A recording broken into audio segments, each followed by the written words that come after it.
Hari ini kalau COVID-19 ini berlaku sampai setahun, kamu makan apa setahun ini? Nakut-nakuti kita fakir. Padahal tidak benar. Orang yang menjalankan perintah Allah itu nggak pernah miskin.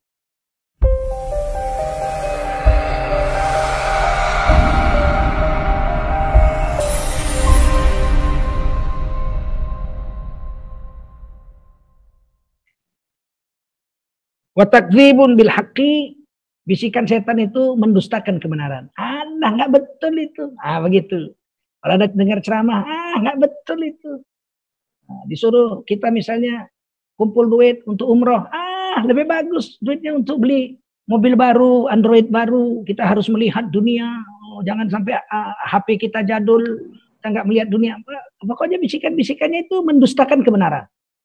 Dikatakan Allah dan Rasulnya wajib diikut. Wah, ini zaman modern, dikit-dikit bawa Allah, dikit-dikit bawa Rasul. Kita ini juga hidup bernegara, kita harus bawa yang lain. Pokoknya ini bisikan-bisikan setan. Ya, mendustakan kebenaran.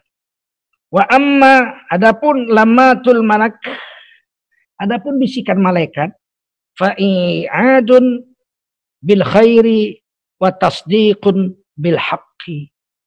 Biasanya bisikan malaikat itu adalah mengajak atau menyeru kepada kebaikan. Supaya kita buat yang baik. Pagi-pagi bangun, sholat subuh. Itu bisikan malaikat. Habis subuh zikir daripada tidur lagi. Ini bisikan malaikat. Ini dapat rezeki nih, bagi-bagi. Jangan makan sendiri.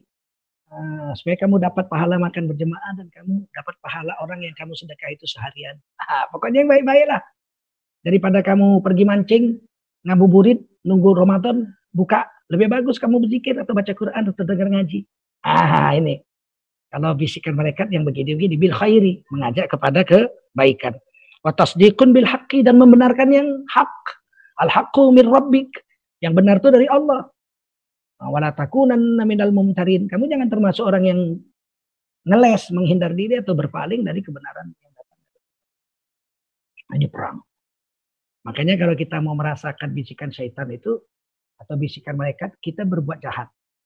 Ada bisikan berbuat jahat, bukan kita melakukan kejahatan. Ada HP orang terletak, lihat gak ada orang, mau mencuri. Itu bertempur itu. Setan bilang, ambil, itu mahal tuh. Itu Masya Allah, itu S10 tuh. Mahal, ambil. Gak ada orang, ambil. Kemudian ada yang mengatakan di hati kita, jangan. Itu mencuri, jangan. Kamu ambil, kamu serahkan kepada merbot masjid. Nanti diumumkan hari Jumat atau hari sholat, waktu sholat ada HP ketinggalan, begitu, jangan. Berperang. Kalau setan menang, kita curi. Kalau malaikat menang, kita nggak mencuri. Malaikat kiraman katibin standby menulis. Begitu dicuri, dihitung mencuri satu HP. Begitu nggak jadi, diambil itu HP. Malaikat belum tulis. Begitu HP diserahkan kepada pengurus masjid untuk diumumkan ada HP ketinggalan di masjid, malaikat tulis 10 pahala kebaikan. Manja abil hasanati falahu asyram salihah. Katibin nulis 10 kebaikan. Bisikan malaikat rahmat dan bisikan syaitan terus menerus bertengkar di dalam hati kita. Mana yang menang? Tergantung taufik dari Allah dan tergantung kekuatan iman dan tergantung akal kita. Mau nggak kita memilih berbuat jahat, berdosa, berbuat baik, berpahala. Hidup ini bukan hanya pahala dan dosa. Iya, tapi pahala dan dosa itu menyebabkan kamu nanti selamat di timbangan amal di akhirat. Kalau kita jahat, terus melulu jahat, besar dosa dari pahala, akhirat celaka. Fa'amman thaqulat mawazinuhu fahuwa fi 'ishatir radiyah. Kalau timbang amal lebih banyak jahat, ya apa boleh buat? Kamu masuk neraka. Kalau lebih banyak baiknya, kamu masuk surga. Wa amma man khaffat mawazinuhu fa ummuhu hawiyah wa ma adraka ma hiya narun hamiyah. Lebih banyak jahatmu kau masuk neraka. Lebih banyak baikmu kau masuk surga. Makanya hidup ini memang antara jahat dengan baik. Berbuat baik dapat pahala, mulia, berbuat jahat dapat dosa, hina. Itu terus menerus. Tidak akan berhenti, jangan pernah kita berpikir kapan aku ini netral. Ini kadang-kadang sedih saya. Ada orang mengatakan, saya tidak berpihak ke sana. Saya tidak berpihak ke sini. Saya netral. Nggak ada. Dalam Islam itu nggak ada netral. Kalau kamu berbuat baik, berarti kamu tidak jahat. Kalau kamu berbuat jahat, berarti kamu tidak berbuat baik. Saya tengah-tengah. Saya nggak jahat, nggak baik. Bagaimana cara tidur lah? Kata Nabi, orang tidur selamat. Dia tidak berbuat jahat, dia tidak berbuat baik. Tapi nggak dapat pahala. Terus ada kejahatan di depan mata kita. Ada orang memukuli anak kecil. Dipukuli. Anak kecil itu minta tolong sama kita. Kita bilang, saya netral. Tidak berpihak kepada anak kecil, tidak berpihak kepada yang memukulinya.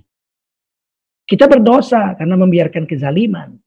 Man ra'a minkum munkaran falyughayyirhu biyadihi. Siapa melihat kemungkaran, wajib ditukar dengan tangan. Jadi nggak bisa itu netral begitu. Sekarang ini banyak orang cari selamat, anak-anakku, saudara-saudaraku. Yang penting selamat, dah diam aja, adem. Yang penting selamat. Nggak bisa. Dalam Islam ini kalau kemungkaran ada depan kita, ya kita minimal paling lemah hati benci. Mengingkari kemungkaran yang kita lihat. Paling lemah itu. Tapi kalau netral, nggak bisa. Minimal kau benci dengan hatimu. Padahal kata aful iman itu yang paling rendah. Yang sedang-sedang mulutmu bicara, Pak, jangan dipukuli anak kecil. Itu zalim namanya. Nah, minimal pakai mulut. Mulut nggak berani, hati benci. Netral tidak boleh. Apalagi berpihak kepada kezaliman. Man masya ma'a zalim liyu'inahu wa huwa ya'lamu annahu zalim faqad kharaja minal Islam.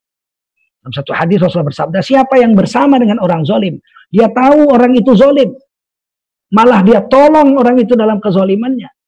Dia tidak mengingkari kezaliman, malah dia nolong, malah muji-muji kezalimannya. Padahal dia tahu orang itu zalim, faqad kharaja minal Islam. Orang ini dikeluarkan dari barisan orang-orang Islam karena telah membela kezaliman. Apakah kezaliman yang besar? Zulmun kabir? Nah, kata Nabi, kezaliman yang besar adalah syirik. Mensyarikatkan Tuhan. Mensyarikatkan Allah.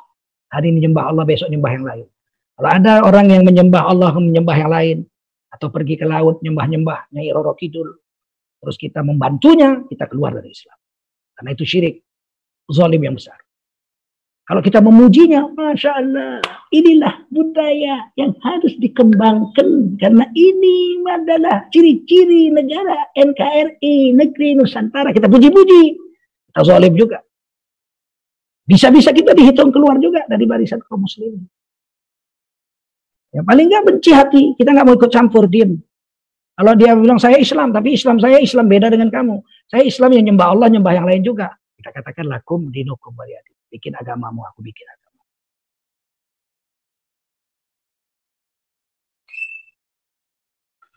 Aman wajada dzalika falya'lam annahu minallahi falyahmadillah. Barang siapa yang mendapatkan bisikan untuk berbuat baik dan membenarkan kebenaran yang datangnya dari Allah, ketahuilah itu sesungguhnya adalah datangnya dari Allah. Falyahmadillah, maka pujilah Allah, ucapkan alhamdulillah. Wah. Jadi kalau hati kita masih ada bisikan-bisikan, ya Allah, bangunlah kamu, ini sudah dekat-dekat subuh, tahajudlah kamu, bangunlah, lawan ngantukmu. Kita bangun, masih ngantuk, lawan ngantukmu, pergilah ke kamar mandi, wudhulah, sholatlah, walau 2 rakaat. Doakan bapak ibumu dikubur. Ucapkan alhamdulillah, ternyata hatiku masih menampung bisikan malaikat yang datangnya dari Allah. Langsung ucapkan alhamdulillah. Setan lari. Nah, begitu. Bangun, wudu, sholat 2 rakaat. Walaupun cuma inna a'tayna dengan wal asri na a'tayna, atau inna a'tayna dengan qul huwallahu ayatnya. Tapi kita berhasil sholat 2 rakaat, tahajud di ujung malam. Karena bisikan dari hati kita dengar dari malaikat itu. Tahajudlah, walau 2 rakaat. Doakan ibu bapakmu dikubur. Ucapkan alhamdulillah, ini adalah datang dari Allah. Puji, segala puji bagi Allah.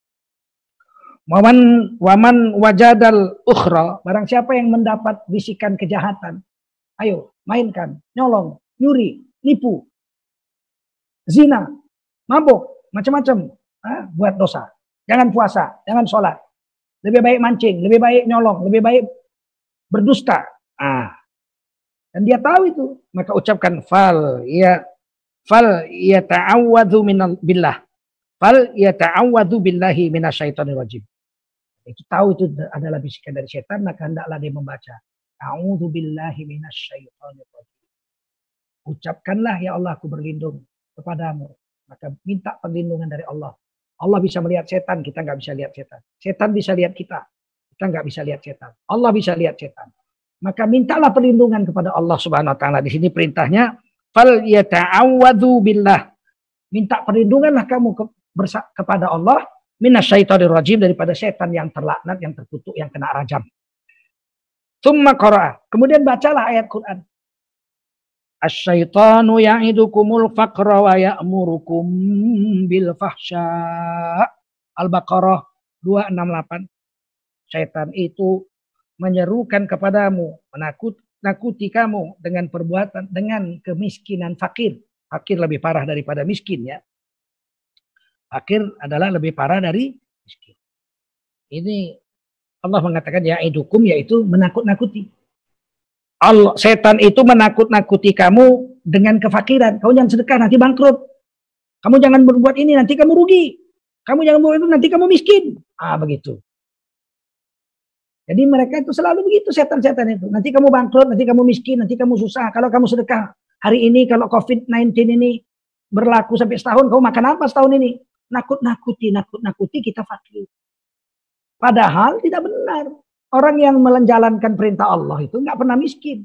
Saya dulu kecil-kecil, guru saya menjelaskan pada saya, orang yang sedekah itu tidak mungkin miskin. Nggak mungkin melarat. Nah, saya lihat orang di restoran gitu, di tong sampah depan restoran, ngambil-ngambil nasi yang dibuang di restoran gitu. Maka saya datangi, itulah orang kecil yang masih anak-anak ya, kepingin tahu. Saya memang begitu dulu. Saya datangi, bang, abang kok ngambil nasi di tong sampah itu untuk apa? Untuk saya makan, saya lapar katanya. Masya Allah, dalam hati saya, dia lapar makan nasi yang dibuang. Makan nasi yang dibuang di tong sampah. Terus dia bilang, kenapa bang bisa jadi miskin begini? Makan nasi yang dibuang orang di tong sampah. Dia bilang apa? Saya dulu dek, jahat saya dulu dek. Saya dulu pemabuk. Yang lain-lain itu saya dulu pencuri. Saya dulu durhaka sama ibu bapak saya. Hampir 100% yang saya tanya. Orang-orang yang melarat-melarat itu umumnya dulu adalah orang-orang jahat. Dan belum pernah saya mendapat jawaban, bang, abang kok ngambil nasi-nasi bekas di restoran ini mau abang makan? Ini kan penyakit kotor bang, udah dibuang, diambil. Belum pernah dia bilang, saya jadi miskin begini karena dulu saya rajin sedekah. Belum ada. Saya miskin begini ini melarat karena dulu saya naik haji nak, ngumpulin duit, terus saya naik haji pulang jadi begini. Nggak ada, demi Allah belum saya jumpa. Saya ini dulu karena berbakti sama orang tua nak, orang tua saya urusin, dia sakit saya obatin. Akhirnya saya sekarang jadi gelandangan, ngambil nasi-nasi bekas, makan sisa-sisa orang. Belum pernah.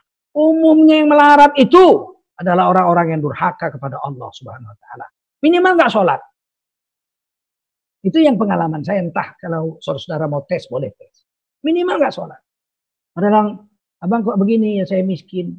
Dulu abang penjudi? Tidak. Pencuri? Tidak. Pernah saya tanya gitu. Durhaka orang tua? Enggak.